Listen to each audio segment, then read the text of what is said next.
Hello students, we are going to continue in the next video. In this video again, the previous video got disconnected. So for CH3 radical, how we calculate it? 2 into 2Ni plus 1. So I is half and number of atoms are 3. So obviously this is 4. So 4 will be the number of peaks for CH3 radical. One more thing I want to tell you here again, sometimes they ask the number of peaks and sometimes they ask in words how many peaks are there. That time you need to tell like how is the splitting pattern going on. Okay, like single peak is there, again that stick model diagram. Okay, and again like it is splitted into 3 and then further how it is splitting. So first we are going to take always the heavier atom first, whose atomic number, atomic mass is higher. Now in NH3 radical, I am going back to this NH3 radical. In this, nitrogen is heavier than hydrogen, so we expect nitrogen to split first and then hydrogen. So since there is only one electron, okay, we are expecting one single peak. But since because of hyperfine splitting, this is splitting further, right? This is this interaction of the unpaired electron with the nearby nucleus, which results in a multi-line spectra. So it is resulting into a multi-line spectra. This is basically hyperfine splitting. So first nitrogen is splitting and then further it is splitting hydrogen. Okay, so what we are getting is 4 everywhere. We have to put for the stick. These are the 4 ones. So again, this is quartets of triplet, right? So you are going to tell it quartets of triplets, right? Or triplets of, no, quartets of triplets only, right? These are the quartets which are of triplets. So the question may come in any way, like similar to your NMR. So the answers, the way of calculation may look like similar to NMR, but the basic principle of ESR is not exactly, not at all similar to NMR. So don't get confused with that. Here the electron is involved, there the nucleus is involved. Okay. So now let me tell you how some theory about this hyperfine splitting. Give me a second. So this coupling, this hyperfine interaction, it is of an unpaired electron with a nearby nuclear spins, which results in a multi-line spectra. Okay, I have told you how to calculate, how the formula comes. Now it is how it happens basically. Let me give you an idea about it. The energy of the electronic spin will be modified by the orientation of the nuclear spin. So the energy of the electron spin will be modified by the orientation of the nuclear spin. So basically the nucleus which is active, which is having a nuclear spin, that affects that electronic spin and further splits the line. So this electron spin senses a slightly different magnetic field, okay, which is depending upon, different means it can be increased or it can be decreased. This depends on whether the spin of your proton or the nucleus, whichever is magnetically active, is parallel or anti-parallel to the applied magnetic field. Thus, the nuclear hyperfine interaction splits each of the electron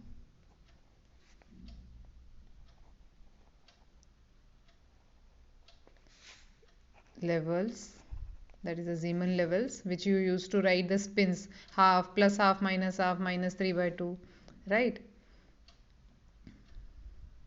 So we get basically for every level we get two levels, right? Suppose it is half, so we will get minus half as well as plus half. It is 3 by 2, then we will get 4 levels, 3 by 2, 1 by 2. You used to do it in second semester, remember? Okay, let me draw it for you. So if it is plus minus half, so what will happen? Minus half, then plus half. Okay, then further it is split. This will have its own minus half, and this will have its own, sorry, plus half and plus half. So basically these two components will be of equal intensity in case you have half as a spin. In case more than half is the spin, then obviously the intensities are different, and they are separated by hyperfine coupling constant. That coupling constant is basically, it decides the value, and the average value of G is calculated by the position of the two lines. In case whatever is the position of the lines we are getting, suppose we calculate, generally we get the derivative whenever we check this as in an instrument, and we are getting a coupling constant. Most of the time it is like 50.7. So this coupling constant, this line is split into two parts, so इसका average हमें G दे देता है generally. ठीक है ना, इन दोनों का हम एवरेज निकाल लेते हैं, and we calculate the G, which finally gives us the gyromagnetic ratio. Not okay in this case. And our transitions will obviously be decided by our selection rule, that plus half to plus half and minus half to minus half. So these transitions are allowed. So there are only two lines in this case.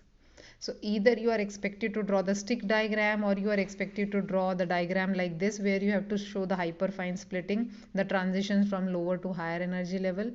Any way they can ask you in the exam to draw, or to do the exam, to do the things. Okay? Okay.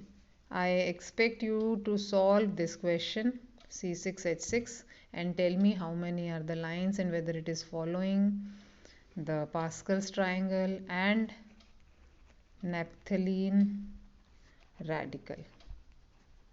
Okay? And give me the answer. Correct? Okay, let me discuss one more example with you. This is one radical.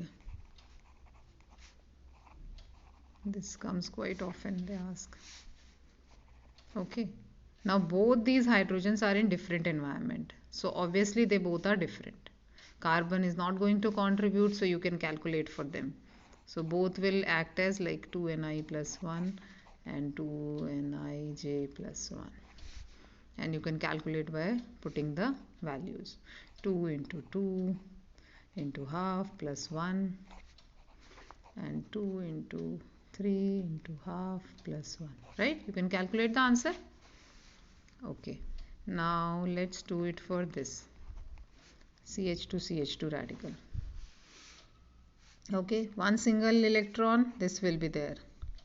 Okay, then again it will be split into two parts, right? Because of, okay, let me do it this way. This is CH2. Okay, so because of one hydrogen, first is split into two parts, and then because of rest two hydrogen, because this hydrogen is closer to this one, this is directly on this carbon, so obviously first it is going to split the things, and then this. So we are going to get doublet of triplets, right? I can show you, it will be like this and then like this. Okay, right? Now can you calculate for this? Will it be different or same? The answer, let me know. Okay, two more points I wanted to tell. One is that this hyperfine splitting is independent of the applied magnetic field. It is independent of applied magnetic field, first thing. Okay, and the intensity and area are related to each other. Okay, in case of peaks, that is, if area is more, intensity is going to go down, and if signals are there, so it is like, in case your area is more, so your intensity goes down. They are inversely proportional to each other. If the area is less, then intensity is going to go up. Okay, this happens there in ESR. So this area, basically we say it is directly proportional to it's a calculation. If you want to put, it's a software calculation actually. End result has to be same, so they take it as this as area, and this completely as intensity. So this they tell as BB square. So this area is directly proportional to I into delta BPP square. So when we calculate the result, okay, we are going to see that in case you are going to see a strong intense peaks, then it will be quite thin. Okay, so that doesn't mean ki if a similar compound is showing you the same absorbance, means you can't say, seeing the intensity, that the absorbance is different. That's what I want to say in the end. This absorbance is not different. It is not depending on concentration. It is just depending the way you are taking the data. They can be broader, they can be thinner with the same absorbance. They can have same absorbance, okay, and the signals may look different. One more thing. Now in case of isotopes, you are dealing with isotopes, the G value doesn't change. This G value is constant for the molecule, for every atom. Like copper is there, something is there, you expect some particular G value for a uncoordinated metal atom or a atom. When it is coordinated, it is going to change. So when we are talking about a single atom, that time G value is constant for it, and it doesn't change with the in case you are taking its isotope. Okay, because why it is not changing? Because isotopes, because your ESR value is depending on the electrons, and number of electrons are not changing for isotopes, so that means it is not changing. Okay, so suppose you are taking an ESR for copper. Now copper has two isotopes, 63 and copper 65. So both are there, so there will be and there are abundance. So there will be peak overlap, and you will not be able to figure out much which is because of copper 63, which is because of copper 65, and you will get the two signals from both of them. Very little difference will be there. Suppose something is giving you a peak around 2.4. I think 63 gives around 2.43. In one case, if it is giving, then in another case you are getting a peak around 2.54 for 65 isotope. Okay, so the peaks looks like somewhere like this. Suppose one peak is there, and then you are getting another peak. So you won't be able to figure out one is from one copper and another from another copper. Obviously the intensity will be more, which is having more abundance. So this 63 is having 70%, this is having 30%, so this will contribute to 65 and this will contribute to 63. Okay, the same thing happens with vanadium. Vanadium also has two isotopes. Vanadium also has two isotopes, vanadium 51 and vanadium 50. So here also the same thing is repeated again. Now let's discuss a particular example for vanadium, where since its I is quite high, so it results in splitting of the lines further. As we saw in case of copper, it should have a single line in some particular case. Suppose some copper complex is there, but there is one small shoulder also there which we have drawn. So that means every peak is split into two parts. If you are expecting one peak, you are getting two peaks because of the isotope, as we used to have in NMR. The same thing is happening. Like suppose I have any divanadilyl complex, and since its I is also quite high, around 7/2, it is for vanadium 51, and I for vanadium 50 is 6. Okay, although its abundance is quite high and this abundance is 0.25% only, but still because of I, so there will be change. Generally we get 5.83 and mu here we get 3.61. So if we are expecting here somewhere, when we do the calculation, how many lines we are expecting? We are expecting 8 lines, of equal intensity, since I is greater than half. But because of one more isotope, they are further splitted. Every line is further splitted, and the central line stays same. So we get one less line than that, right? This is what we get every time when we do the splittings, right? 1, 2, 3, 4, 5, 6, 7, and 8.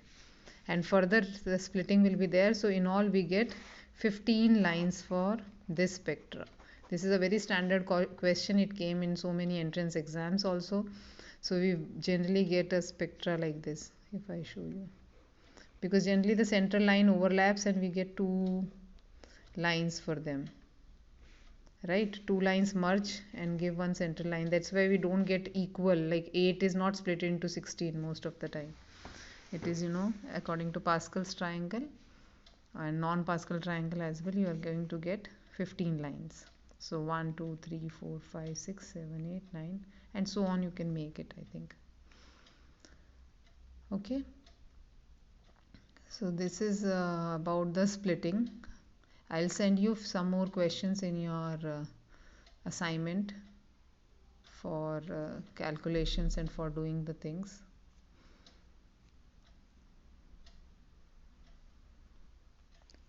Okay, now let's discuss next topic, that is Drago's rule.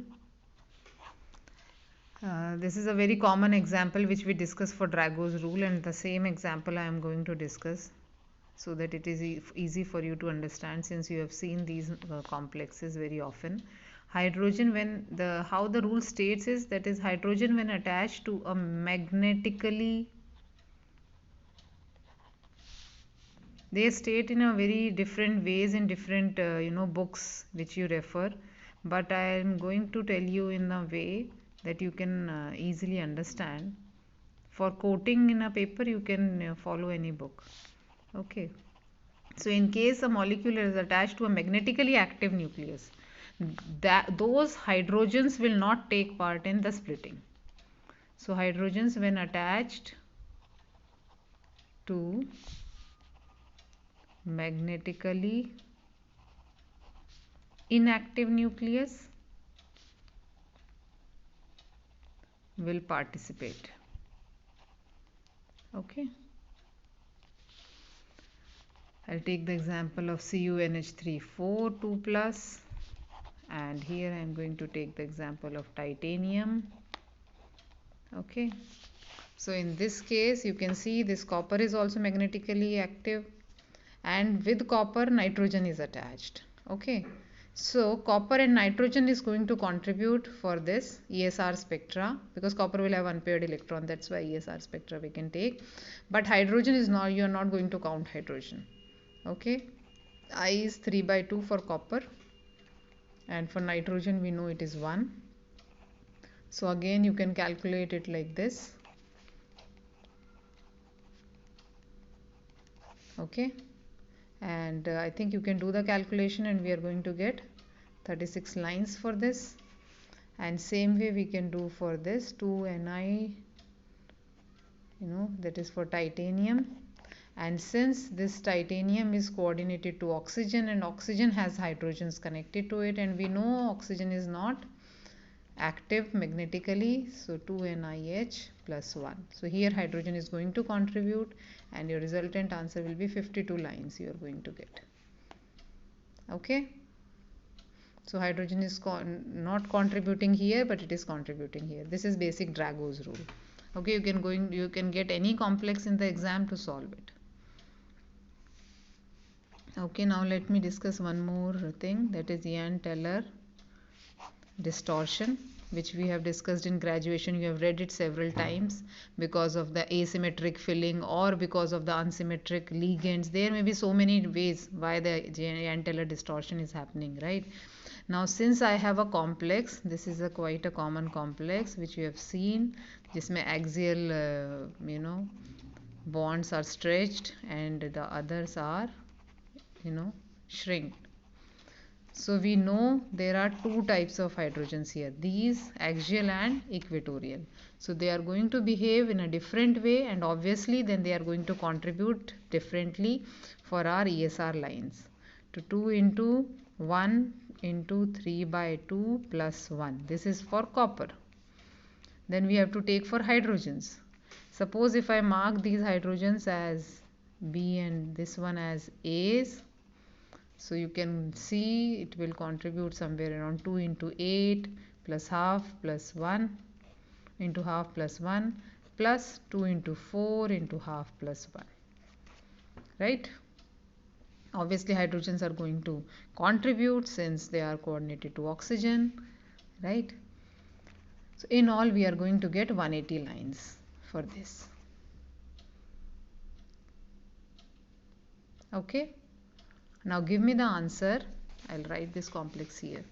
Give me the answer for titanium H2O6 3 plus. According to Jahn-Teller distortion, how many, if it is there or if it is not there, what are the number of lines which we are going to get? Okay. And for this complex as well, TiH2O4 NH3 twice. Both these complexes tell me the number of lines. For this as well, TiH2O4 NH3 2 plus and TiH2O6 3 plus. Okay. Some few small topics are again left, so I'm going to discuss in another video so that it doesn't become too long. So thank you for this video.